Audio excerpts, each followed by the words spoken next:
जब lockdown start हुआ मार्च में, मेरी जून की बुकिंग थी स्पीति वैली के लिए। मैं और मेरे साथ हमने 4 दोस्त और हम लोगों ने bike trip Spiti valley book कर रखा था जून 26 से। और भाई हम लोग क्या कहते हैं, जब तक चल रहा है लॉकडाउन, एक दो दोस्तों ने मान लिया, उन्होंने बोला नहीं भाई नहीं जाएंगे। मैं और मेरा फ्रेंड रुपेश, हम दोनों वी वर लाइक नहीं भाई कोई बात नहीं, सेकंड लॉकडाउन हटेगा, थर्ड हटेगा, टिल द डेट गाने दो हमें। Hey guys and girls, this is your host Rushil. Welcome to another episode of Travel with RV Show.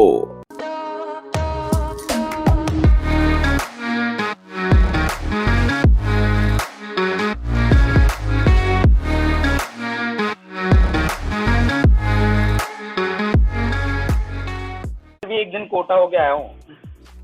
मतलब आप मार आए एक चक्कर। ट्रिप तो नहीं थी, हाँ बस एक कह सकता है गए हम यहाँ से दोपहर को निकले थे आई गेस 12 बजे के अराउंड। और भाई लाइफ में पहली बार ऐसी ट्रिप होगी कि 600 किलोमीटर का run and we haven't stopped on a single dhaba और वी हैवंट टेकन अ लू ब्रेक एज वेल। तो यहाँ से पैक करके खाना था, एक्चुअली सिस्टर को छोड़ने जा रहे थे हम लोग। पैक करके खाना दिया हुआ था, पानी रखा हुआ था। हमने दिल्ली से स्टार्ट किया, my friend Rupesh was driving. उसके बाद हमने जयपुर पे पहला स्टॉप वो चला रहा था वहाँ तक, फिर जयपुर के बाद से मैंने चलाई। एंड सच में दैट वाज वेरी, मतलब मैंने कभी नहीं सोचा था मैं ऐसी ड्राइव करूंगा कि हम लोग कहीं रुकेंगे नहीं। फॉर्चुनेटली हम शाम को 8 साढ़े 8 बजे के आसपास पहुंच गए थे वहाँ, शायद हाँ 8 साढ़े 8 पहुंच गए थे। फिर रात को रुके, फिर मॉर्निंग में अगले दिन सुबह भी सेम चीज, वहाँ से खाना वाना पैक करके निकले एंड डायरेक्टली स्टॉप एट और हो। तो थोड़ा सा टायरिंग ट्रिप था, लेकिन मेरे को पहली बार पता चला कोटा में भी थोड़े, मतलब कोटा के रास्ते में एक जगह पड़ती है बूंदी आई है, तो वहाँ पे बारिश हो रही थी उस टाइम पे, जिस टाइम पे दिल्ली में इतनी गंदी धूप थी। हाँ वहाँ पे भी बारिश हो रही थी बूंदी में, और बहुत अच्छी बारिश हो रही थी। और वहाँ पे एक अंडर टनल सा बनाया हुआ है उन्होंने, और वो बिल्कुल ऐसा मेरे को फील दे रहा था जैसे मैं मनाली गई आया हूँ। तो अच्छा। मैं थोड़ा सा रिफ्रेश सा हो गया था वहाँ पे। That was good. तो अभी कोई ट्रैवल में क्या, मतलब आई गेस तो आप ज्यादा पढ़ रहे होंगे, तो ट्रैवल में कहाँ का रिस्ट्रिक्शंस वगैरह हैं, कुछ हैं अभी, या जा सकते हैं आप दोबारा? जा सकते हैं, उत्तराखंड हिमाचल खुल गए हैं, बट यही है कि आपको परमिशन बहुत सारी चाहिए होंगी, और अगर आपके पास परमिशन नहीं है तो फिर आपके पास एक 72 आवर्स पुराना एक कोविड-19 नेगेटिव रिपोर्ट होनी चाहिए कि आपका रिजल्ट नेगेटिव है। तो अगर आपके पास वो रिपोर्ट है फिर तो कोई दिक्कत ही नहीं है, लेकिन वो भी सिर्फ 72 घंटे तक वैलिड है। अगर उससे पुरानी है, 4 दिन पुरानी भी रिपोर्ट हो गई तो नहीं है। तो है मामला ऐसे ही चल रहा है। कोविड-19 टेस्ट कराने से डर लगता है। राजस्थान में मैंने एक चीज देखी, राजस्थान में कोई ट्रैवल रिस्ट्रिक्शन नहीं है। हाँ मेरी भी एक फ्रेंड है, वो उदयपुर में है, बट और वो मस्त वहाँ पे है, नॉर्मल अपना घूम रहे थे, सब कुछ कर रहे थे। हाँ अभी मेरा भी एक मतलब जूनियर कलीग था जब मैं जियो में था, वो माउंट आबू घूम रहा है। मेरा खुद का फिर प्लान बन रहा है कि मैं भी चला जाऊँ, एक बार माउंट आबू ही चला जाऊँ अगर लाल किले, क्योंकि भाई इतने लंबे टाइम तक घर में बैठे रहने में ना होम सिकनेस हो जाएगी ऐसा लग रहा है। सही बात है, सही कह रहे हो बिल्कुल। मतलब अब तो दिमाग ऐसा हो गया, मतलब मैंने तो जून एंड में ना एक्सेप्ट कर लिया था कि भाई इस साल नहीं लगता कुछ होने वाला है, तो घर में ही बैठो और जो कर सकते हो 6 महीने घर में बैठ के देख लो क्या हो सकता है। तो मेरे लिए बहुत बुरा, जब लॉकडाउन स्टार्ट हुआ मार्च में, मेरी जून की बुकिंग थी स्पीति वैली के लिए। मैं और मेरे साथ हमने 4 दोस्त और हम लोगों ने bike trip Spiti valley book कर रखा था जून 26 से। और भाई हम लोग क्या कहते हैं, जब तक चल रहा है लॉकडाउन, एक दो दोस्तों ने मान लिया, उन्होंने बोला नहीं भाई नहीं जाएंगे। मैं और मेरा फ्रेंड रुपेश, हम दोनों वी वर लाइक नहीं भाई कोई बात नहीं, सेकंड लॉकडाउन हटेगा, थर्ड हटेगा, टिल द डेट गाने दो हमें।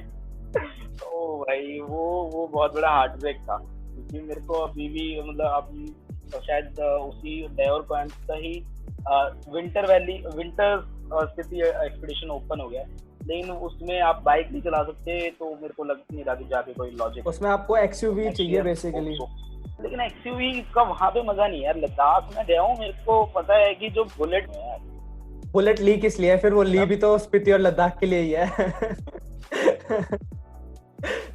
अभी फिर उसके बाद मैं अभी आज सुबह में बैठ के सिक्किम का चेक कर रहा था कि व्हाट्स द सीन देयर, कि सिक्किम अभी कर सकते हैं ट्रैवल की नहीं। तो अच्छा जब इतना ज्यादा मेरे को मिला नहीं, क्योंकि वहाँ पे कुछ रिस्ट्रिक्शंस है तो दिखा नहीं रहा, लेकिन फिर अभी और सर्च करना पड़ेगा। अगर वो भी खुला हो तो मैं मोस्ट प्रोबेबली, मेरा मन है कि अक्टूबर के टाइम पे मैं एक बार सिक्किम चला जाऊँ बाइक ट्रिप पे। लेट्स सी अगर वो होता है तो। मैंने देखा है कि जिन जिन लोगों से मेरी अभी बातचीत हुई आप है बताओ, पिछले कुछ आपका टाइम में, कुछ सबके प्लान्स कैंसिल हुए हुए हैं। 22 मार्च से लॉकडाउन हुआ था स्टार्ट, पहला दिन जो था, और 23 मार्च की मेरी ट्रेन थी गोवा की, और 15 दिन मैं गोवा में रहने वाला था आराम से। मैंने लंबा प्लान किया था कि मैं 15-16 दिन से पहले नहीं आऊंगा। तो मेरी 23 की बुकिंग थी जाने की, और मेरी आने की थी 7 तारीख, 7 अप्रैल की। तो मेरा आराम से था कि भाई मैं अच्छा टाइम, और मैं नहीं था अकेले, मेरे साथ 4 दोस्त और थे, तो हमने कहा था टाइम लगा के आएंगे आराम से। भाई बस साहब इतना बुरा लगा ना जब 22 तारीख को टिकटें कैंसिल करी ट्रेन की। और एक बार अगर चले जाते तो फिर वही अटक जाते वहां, फिर पहले लॉकडाउन, पहले अनलॉक के बाद ही वापस आते मेरे। तो मजे आते ना यार। मेरा एक दोस्त था जो गया था मार्च में ही, और वो शायद लॉकडाउन से कुछ 8-10 दिन पहले ही वापस आया था वहां से। मतलब 3-4 दिन का ट्रिप मार के मुंबई गया था पहले, मुंबई किसी काम से, फिर गोवा चला गया वहां से। एंड आई वाज लाइक कि भाई तू रुक जाता 2-4 दिन और। हाँ। मेरा एक फ्रेंड है, वो चोपता गया मार्च 15-16 मार्च को चोपता गया, और लॉकडाउन हो गया, और अभी तक चोपता में ही गया। अब तो अनलॉक भी हो गया, कह रहा मैं आ ही नहीं रहा, मैं मॉनसून के बाद ही आऊंगा। यार Chopta is such a nice place यार। मैं मतलब 2 बार होके आया हूँ चोपता, फिर तुंगनाथ, और भाई वहाँ मन करता है बैठने का लिटरली। हो सकता है वहाँ देवरिया ताल पे इवन वहाँ इंसान टाइम बिता सकता है। और तो मुझे नहीं पता फूड्स वगैरह उसको प्रोवाइड हो रहे होंगे प्रॉपर्ली कि नहीं, बट हाँ मेरे पास है चोपता की अच्छी मेमोरीज है। अब तो कह रहे हो वहाँ पे होम स्टेज में रह रहा है, लोगों के साथ टाइम स्पेंड कर रहा है, तो लोकल ही बन चुका है अब तो खैर। Hey everyone, thank you so much for tuning in. If you enjoyed this episode, don't forget to hit the follow or subscribe button. It will mean a lot to me. If you have any feedbacks, do let me know, and I will meet you in next episode. Till then, bye bye and take care.